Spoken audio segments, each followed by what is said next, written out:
أعوذ بالله من الشيطان الرجيم. بسم الله الرحمن الرحيم. طاسين.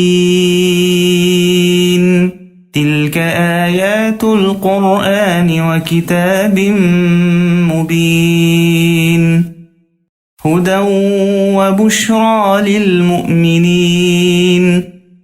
الذين يقيمون الصلاة ويؤتون الزكاة وهم بالآخرة هم يوقنون.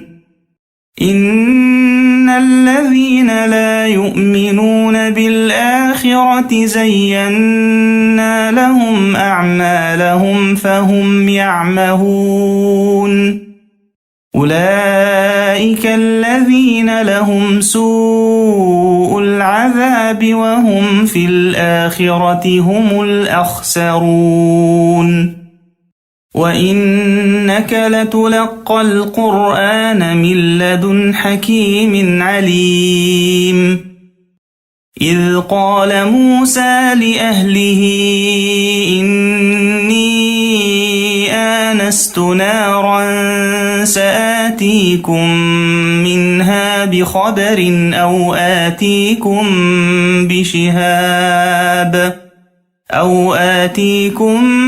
بشهاب قبس لعلكم تصطلون. فلما جاءها نودي أن بورك من في النار ومن حولها وسبحان الله رب العالمين. يا موسى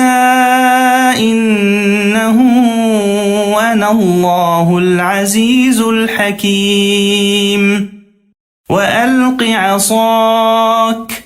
فلما رآها تهتز كأنها جان ولا مدبرا ولم يعقب. يا موسى لا تخف إني لا يخاف لدي المرسلون. إلا من ظلم ثم بدل حسنا بعد سوء فإني غفور رحيم. وأدخل يدك في جيبك تخرج بيضاء من غير سوء في 9 آيات إلى فرعون وقومه إنهم كانوا قوما فاسقين. فلما جاءتهم آياتنا مبصرة قالوا هذا سحر مبين. وجحدوا بها واستيقنتها أنفسهم ظلما وعلوا فانظر كيف كان عاقبة المفسدين. ولقد آتينا داود وسليمان علما وقال الحمد لله الذي فضلنا على كثير من عباده المؤمنين. وورث سليمان داود وقال يا أيها الناس علمنا منطق الطير وأوتينا من كل شيء إن هذا لهو الفضل المبين. وحشر لسليمان جنوده من الجن والإنس والطير فهم يوزعون. حتى إذا أتوا على واد النمل قالت نملة يا أيها النمل ادخلوا مساكنكم قالت نملة يا أيها النمل ادخلوا مساكنكم لا يحطمنكم سليمان وجنوده وهم لا يشعرون فتبسم ضاحكا من قولها وقال رب أوزعني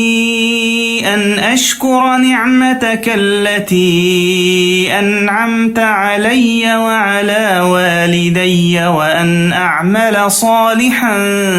ترضاه وأدخلني برحمتك في عبادك الصالحين وتفقد الطير فقال ما لي لا أرى الهدهد أم كان من الغائبين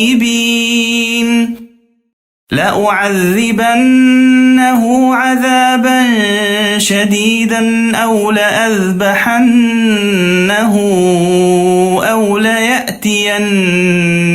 بسلطان مبين فمكث غير بعيد فقال أحطت بما لم تحط به وجئتك من سبأ بنبأ يقين إني وجدت امرأة تملكهم وأوتيت من كل شيء ولها عرش عظيم وجدتها وقومها يسجدون للشمس من دون الله وزين لهم الشيطان أعمالهم فصدهم عن السبيل فهم لا يهتدون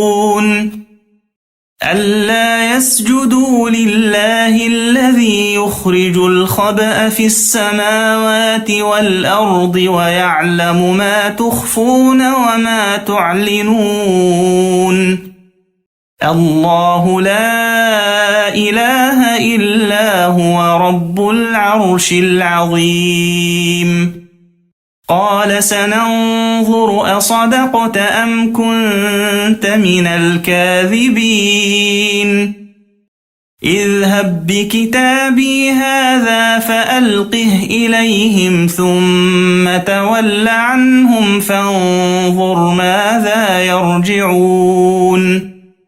قالت يا أيها الملأ إني ألقي إلي كتاب كريم إنه من سليمان وإنه بسم الله الرحمن الرحيم ألا تعلوا علي وأتوني مسلمين قالت يا أيها الملأ أفتوني في أمري ما كنت قاطعة أمرا حتى تشهدون قالوا نحن أولو قوة وأولو بأس شديد والأمر إليك فانظري ماذا تأمرين قالت إن الملوك إذا دخلوا قرية أفسدوها وجعلوا أعزة أهلها أذلة وكذلك يفعلون وإني مرسلة إليهم بهدية فناظرة بما يرجع المرسلون فلما جاء سليمان قال أتمدونني بمال فما آتاني الله خير مما آتاكم بل أنتم بهديتكم تفرحون ارجع إليهم فلنأتينهم بجنود لا قبل لهم بها ولنخرجنهم منها صاغرون قال يا أيها الملأ أيكم يأتيني بعرشها قبل أن يأتوني مسلمين قال عفريت من الجن أنا آتيك به قبل أن تقوم من مقامك وإني عليه لقوي أمين قال الذي عنده علم من الكتاب أنا آتيك به قبل أن يرتد إليك طرفك فلما رآه مستقرا عنده قال هذا من فضل ربي ليبلوني أأشكر أم أكفر ومن شكر فإنما يشكر لنفسه ومن كفر فإن ربي غني كريم قال نكروا لها عرشها ننظر أتهتدي أم تكون من الذين لا يهتدون فلما جاءت قيل أهكذا عرشك قالت كأنه هو وأوتينا العلم من قبلها وكنا مسلمين وصدها ما كانت تعبد من دون الله إنها كانت من قوم كافرين قيل لها ادخل الصرح فلما رأته حسبته لجة وكشفت عن ساقيها قال إنه صرح ممرد من قوارير قالت رب إني ظلمت نفسي وأسلمت مع سليمان لله رب العالمين ولقد أرسلنا إلى ثمود أخاهم صالحا أن اعبدوا الله فإذا هم فريقان يختصمون قال يا قوم لم تستعجلون بالسيئة قبل الحسنة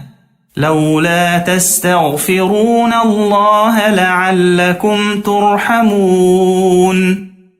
قالوا اطيرنا بك وبمن معك قال طائركم عند الله بل أنتم قوم تفتنون وكان في المدينة 9 رهط يفسدون في الأرض ولا يصلحون قالوا تقاسموا بالله لنبيتنه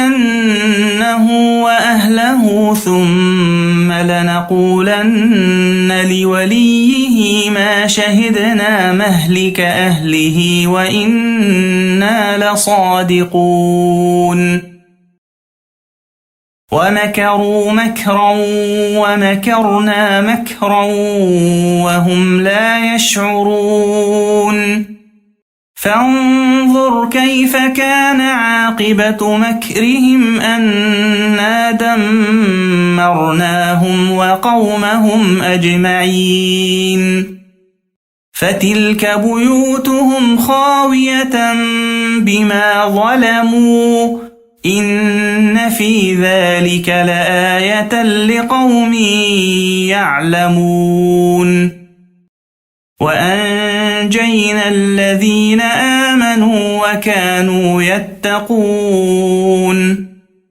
ولوطا إذ قال لقومه أتأتون الفاحشة وأنتم تبصرون أئنكم لتأتون الرجال شهوة من دون النساء بل أنتم قوم تجهلون فما كان جواب قومه إلا أن قالوا أخرجوا آل لوط من قريتكم إنهم أناس يتطهرون فأنجيناه وأهله إلا امرأته قدرناها من الغابرين وأمطرنا عليهم مطرا فساء مطر المنذرين قل الحمد لله وسلام على عباده الذين اصطفى الله خير أما يشركون أمن خلق السماوات والأرض وأنزل لكم من السماء ماء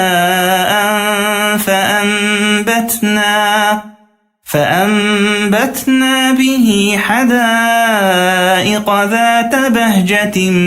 ما كان لكم أن تنبتوا شجرها أإله مع الله بل هم قوم يعدلون أمن جعل الأرض قرارا وجعل خلالها أنهارا وجعل لها رواسي وجعل بين البحرين حاجزا أإله مع الله بل أكثرهم لا يعلمون أمن يجيب المضطر إذا دعاه ويكشف السوء ويجعلكم خلفاء الأرض أإله مع الله قليلا ما تذكرون أمن يهديكم في ظلمات البر والبحر ومن يرسل الرياح بشرا بين يدي رحمته أإله مع الله تعالى الله عما يشركون أمن يبدأ الخلق ثم يعيده ومن يرزقكم من السماء والأرض أإله مع الله قل هاتوا برهانكم إن كنتم صادقين قل لا يعلم من في السماوات والأرض الغيب إلا الله وما يشعرون أيان يبعثون بل ادارك علمهم في الآخرة بل هم في شك منها بل هم منها عمون وقال الذين كفروا أإذا كنا ترابا وآباؤنا أإنا لمخرجون لقد وعدنا هذا نحن وآباؤنا من قبل إن هذا إلا أساطير الأولين قل سيروا في الأرض فانظروا كيف كان عاقبة المجرمين ولا تحزن عليهم ولا تكن في ضيق مما يمكرون ويقولون متى هذا الوعد إن كنتم صادقين قل عسى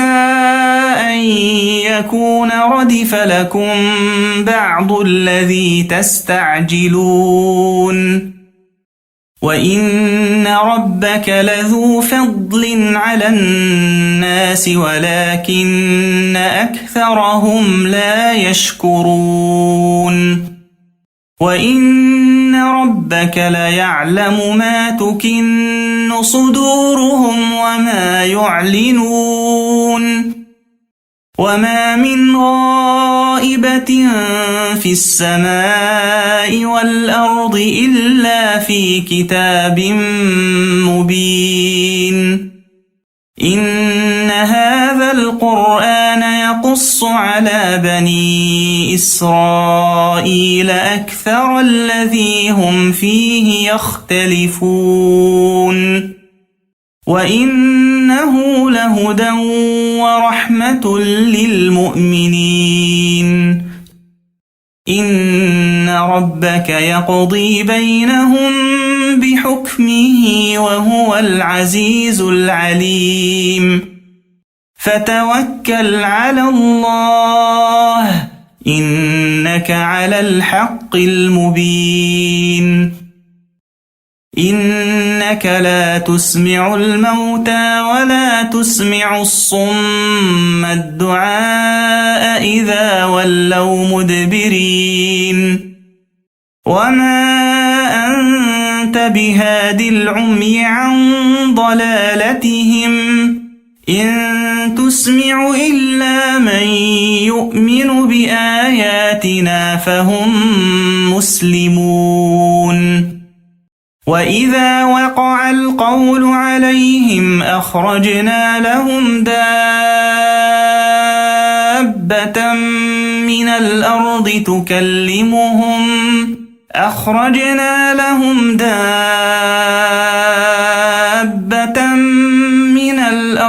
تكلمهم أن الناس كانوا بآياتنا لا يوقنون ويوم نحشر من كل أمة فوجا ممن يكذب بآياتنا فهم يوزعون حتى إذا جاءوا قال أكذبتم بآياتي ولم تحيطوا بها علما أم ماذا كنتم تعملون ووقع القول عليهم بما ظلموا فهم لا ينطقون ألم يروا أنا جعلنا الليل ليسكنوا فيه والنهار مبصرا إن في ذلك لآيات لقوم يؤمنون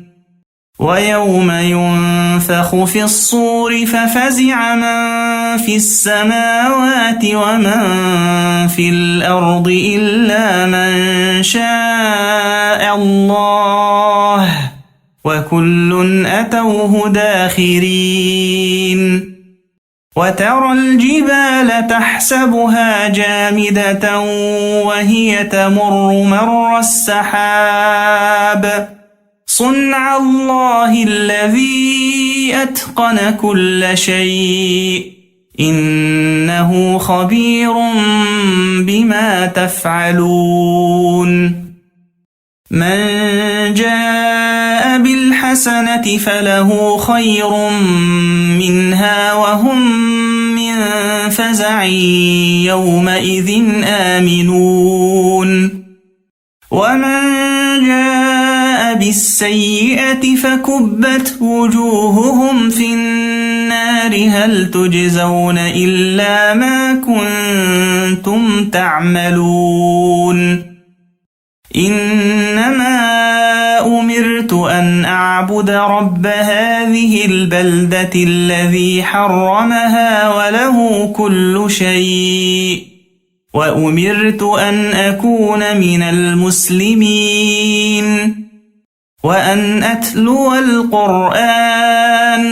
فمن اهتدى فإنما يهتدي لنفسه ومن ضل فقل إنما